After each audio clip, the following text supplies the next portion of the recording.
and welcome to the Met Report. It's Friday, April 3rd. I'm Camila Lomakina. And I'm Ben Pearse. Thank you guys for joining us today. We have a lot to cover, so let's get started.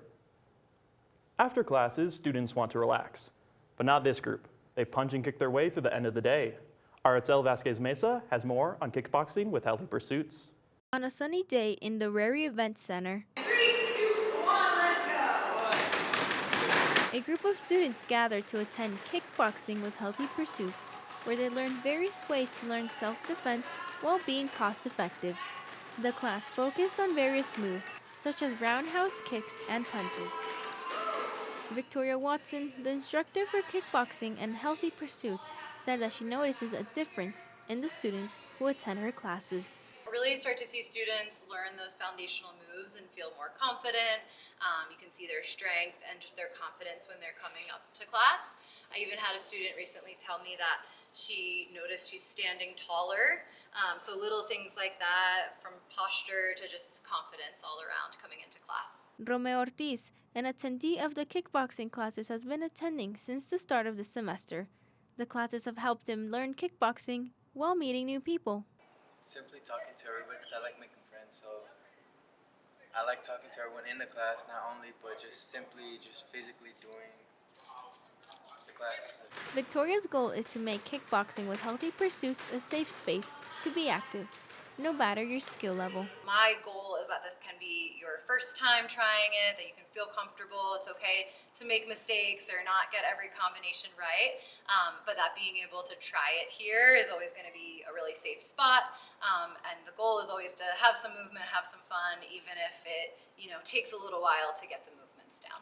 If you're interested in trying out your kickboxing skills, head on over to the Rary Event Center on Mondays and Wednesdays from 5:15 to 6:15.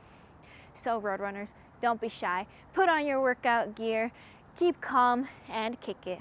I'm Ytzel Vazquez Meza, reporting for Met TV. If you're keeping up with the Avalanche this year, you would know that the Avs clinched a playoff spot. But if you're just itching for some intense hockey action, the MSU Denver Club hockey team has you covered. On April 7th in the Tivoli Quad in room 320's, CMEI will be hosting Rowdy's Rink, where students can participate in hockey-themed crafts, breakfast for dinner, and an air hockey tournament. Prizes that you can win include an Avalanche jersey, a Roadrunners hockey jersey, and Roadrunners After Dark tickets. The fun will go on from 2:30 until 5. To keep honoring Women's History Month, on March 17th and 18th, MSU Denver had its annual Rachel B. Null Distinguished Visiting Professorship Award. This year honored journalist Nicole Hannah-Jones, who has been an advocate for herself and her community, as well as being the author of the 1619 Project. Speaking of Women's History Month, at the beginning of March, an endometriosis and adenomyosis rally took place at the Colorado State Capitol. Our reporter Deanna Corral sat down with Chelsea Hartsey, the founder of Getting the Better of Endometriosis.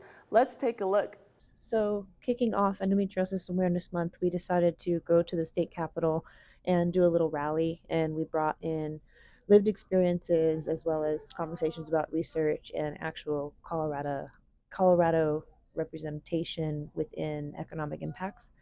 We wanted to basically kind of let everybody know that we are starting to bring things onto the state level. We have finally secured a federal historic win recognizing endometriosis as a chronic systemic inflammatory disease. So we want to make sure that the state levels begin to start understanding where federal angles are starting to go. We began after that first week, or after that first day, that first week at the state capitol inside, we actually also hosted a endometriosis awareness art gallery where we had art from a global representation right inside where, decisions were made, and I was able to, wave people down and be like, hey, come see this. And the people who were there on tour, every single tour that went through there was able to see those representations that week. So I think that was a really great way to begin and kick off Endometriosis Awareness Month here in Colorado. I think this is important because it is definitely underrepresented, not just underrepresented, but also underrecognized. I think people really just compare it to a bad period. And we all know how menstruation gets looked at in general. However, with that wording of it being a chronic systemic inflammatory disease, not just a uterus or period disease, we can begin to shift that focus into that full body representation and the full body impact, which also, again, goes into the economic impact by each state, which begins to impact the nation. So it's important to bring that awareness so we understand like where these barriers are. And a lot of those barriers are not just within receiving care, it's also in the workplace and in schools and just in daily life, especially like with families or relationships as well. So that you're definitely not alone, and there are a lot of people who are experiencing the confusion and the loss and the not being heard. Our goal is to hopefully broaden the access, because right now the statistics show that everybody who has endometriosis will not receive proper lifetime care at all. And that's a problem, knowing that there's going to be people out there who are never going to access care. So just know that there are people fighting for you. You may not feel heard in your certain circumstance, but we hear you and we're here, even if we're states away or overseas. So I had the opportunity to sit down with the CEO of Denver International Airport, Phil Washington, after his fireside chat with President Janine Davidson, where he gave his thoughts on current issues and even his favorite art display. Let's take a look. Hey y'all, I'm Ben Pearse here with Met TV, and today I'm at the Denver International Airport. Why? Because I had the chance to sit down with DIA CEO Phil Washington and ask him how our airport is handling the DHS shutdown, what his plans for growth are at the second largest airport in the world, and what his favorite display here at the airport is. Let's hear what he had to say. Well, right now, as you know, the shutdown, the TSA agents are not getting paid.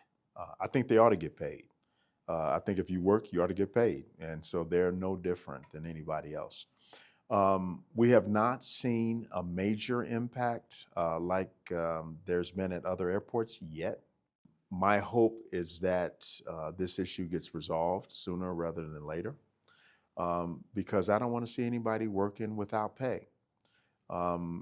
The last shutdown, where the air traffic controllers and the TSA agents were not getting paid, we were the only airport in the country that offered to pay the air traffic controllers with reimbursement later on by the Federal Aviation Administration. We are at head count for our air traffic controllers. We are fortunate to be at head count.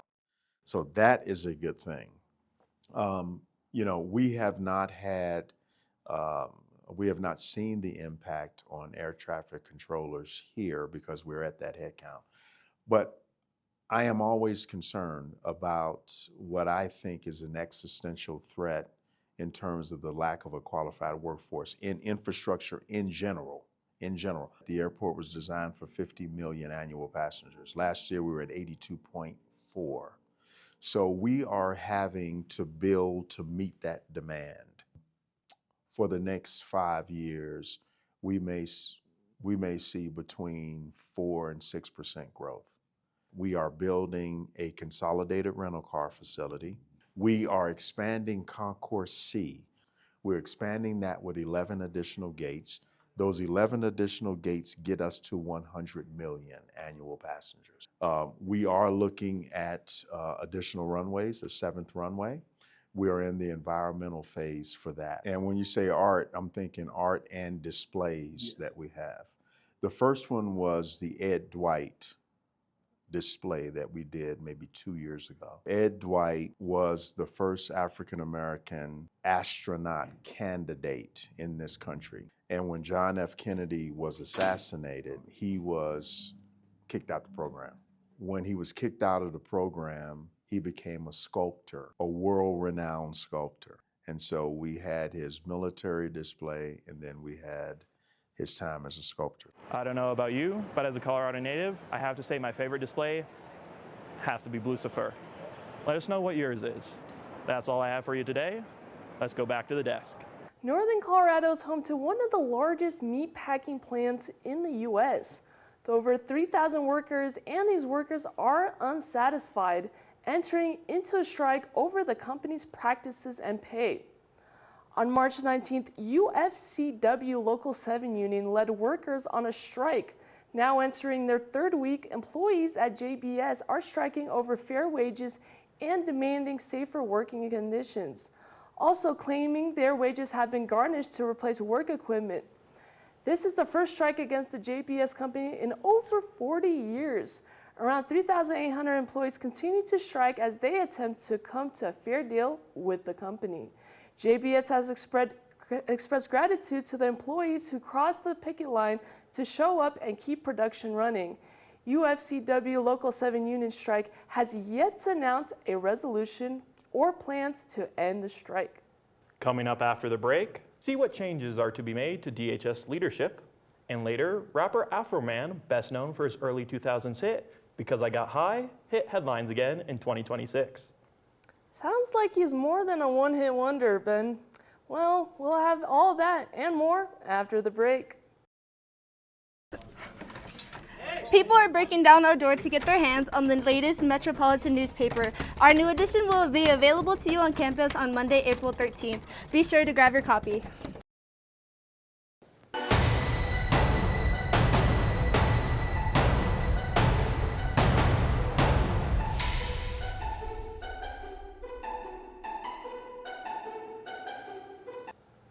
Welcome back from the break, everyone. Let's dive right into the latest news and politics.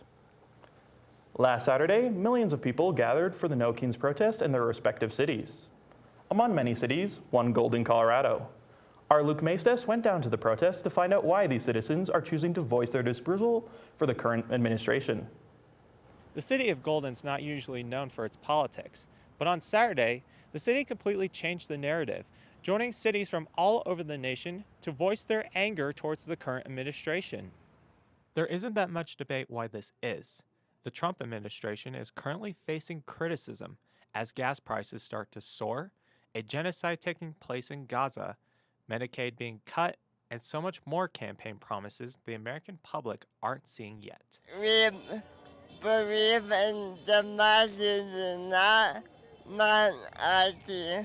The No Kings protests from all over the nation and some parts of the world have had an estimate of 8 million people take to the streets in their respective cities, with that number expected to rise. Colorado alone had 70 demonstrations take place across the state, with 70,000 people marching in Denver and 10,000 people marching in Fort Collins. The demonstrators in Golden I spoke to are hopeful that if a small town like Golden can fill up the entire streets to voice their disapproval towards the current Trump administration, that change will be on the horizon. I think it means people are participating in their God-given right in democracy. Because the more that we can show we're against the system that's going on right now, the more that the system has to listen. So it's pretty cool to see a much bigger population. I think it means that Golden, although I would say a lot of people from Golden are, wouldn't like to consider themselves political or wouldn't like to consider themselves partisan, I think that this amount of people shows that people are tired of enduring the same BS and bullcrap from these administrations. Would you agree, Jack? I agree. For the Met Report, I'm Luke Maestas reporting from Golden, Colorado. Democracy looks like this is what democracy looks like. Show me what community looks like. This is what community looks like. The Department of Homeland Security will be seeing some major changes in its leadership. The Trump administration removed Kristi Noem as DHS Secretary after major backlash to Noem's policies and ICE actions. President Trump moved to replace Noem with a Republican Senator of Oklahoma, Markwayne Mullin. Mullin was approved by the Senate in a 54-45 vote, sworn in on March 25th, now serving as the 9th DHS Secretary. The transition took effect on April 1st, implementing any new policies as he takes the position officially.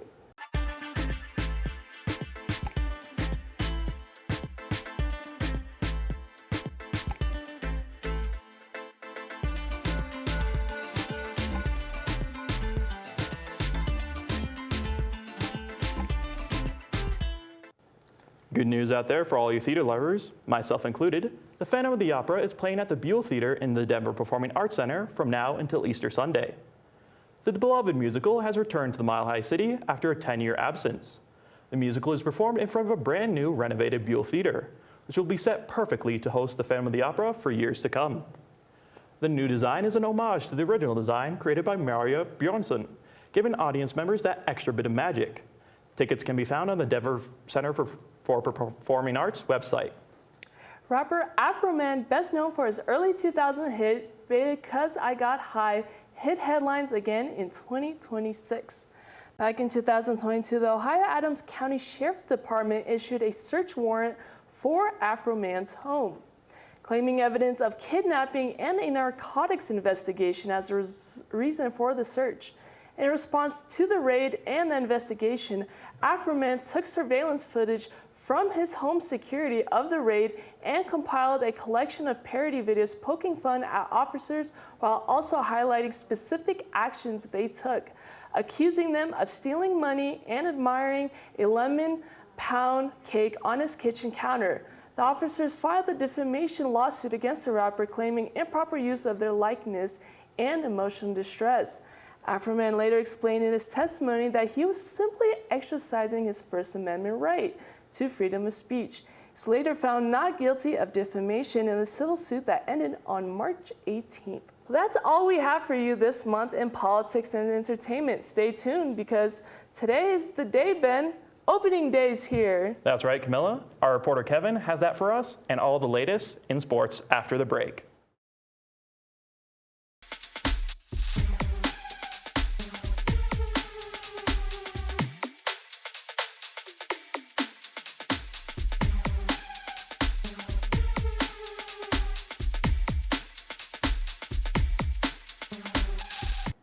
Hello everyone, I'm Kevin Zepeda, here to bring you all the important updates in sports. Let's get the ball rolling. This past Saturday, the Denver Summit had their inaugural match at the home at the Power Field at Mile High. The match was projected to have at least 60,000 fans in attendance and shattered that projection by having 63,004 fans, making the NWSL most attended match ever. The popularity was able to bring stars like Denver Broncos wide receiver Marvin Mims Jr., Carolina Panthers quarterback Bryce Young, and 1999 World Cup winner Julie Foudy. To add to the star-studded list of attendees, Nobel Prize winner and NWSL Advisory Board member Malala Yousafzai delivered the match ball prior to the open whistle. Among all that excitement, Denver wasn't able to celebrate a goal as they ended up in a tie against Women's National Trinity Rodman's Washington Spirit. The Summit will have the next match on Saturday, April 4 against Seattle Reign FC at 6:45 p.m. It's the time of the year, sports fans. Opening day at Coors Field is today, and baseball will be in the Mile High City once again. The Rockies also have got news already, with a key player being a big piece in Venezuela's WBC championship. The Rockies will be kicking off of the season at home versus last year's National East champion, the Philadelphia Phillies, with the likes of Bryce Harper. Harper is returning to the Phillies after hitting a game-tying home run for the Team USA in the World Baseball Classic, but Venezuela win, and hey, there was a Rocky on their squad. Rockies shortstop Ezequiel Sober was a key piece to the Venezuela team, having one of the squad's highest batting averages. I guess you can say the Rockies have the high ground somehow. First pitch for the game will be at 2:10 p.m. For a decade, the head coach from MSU Denver dominated with the Roadrunners and got a national title for the first time in program history. But unfortunately, our coach is leaving MSU Denver. This year, the head coach Jenny Glenn announced that she is leaving the MSU Denver volleyball team to join the first division team from the NCAA American University in Washington, D.C. Coach Glenn joined MSU Denver in 2016 and built a program for a decade as a head coach and finished her MSU Denver record with 252 wins and 53 losses. Here are a few words from the head coach, Jenny Glenn. You know, I'm super sad to leave, and I love the athletes that are here in the program that we've built. and just the exciting times ahead at MSU Denver volleyball. And I think the opportunity to have continued success. So that is definitely hard to leave, all the relationships, all the people that have supported us. But I'm also excited for the next challenge and the new chapter and leaving MSU Denver in a good spot so that I can go on and experience the next thing. With that ends our sports segment. Be sure to check out our TikTok, MedTV Media, and Instagram, MyMedTV, for more sports updates. Thank you as always, Kevin. Well, I have a good question for you guys. Have you heard of Afroman and his music? I haven't. Do you know any songs or do you have any favorites? I did listen to a bit when I was younger. I really liked One Hit Wonder, but Lemon Pound Cake has been stuck in my head ever since he dropped it. Have you ever heard it? No, I haven't heard about anything about Afroman. Have you ever had Lemon Pound Cake? No, but I will try it. Oh, if you hear how he describes it, you'll want some lemon pound cake. All right. I'm getting a little hungry. Well, that's all we have for you today. Be sure to check out more of our content at mymedmedia.com and follow us on Facebook and Instagram. And subscribe to our YouTube channel to stay up to the date with our monthly broadcast. From all of us from Med Report, thank you for joining us. I'm Kevin Zepeda. I'm Camila Lomakina. And as always, I'm Ben Pearse. Until next time, have a great day.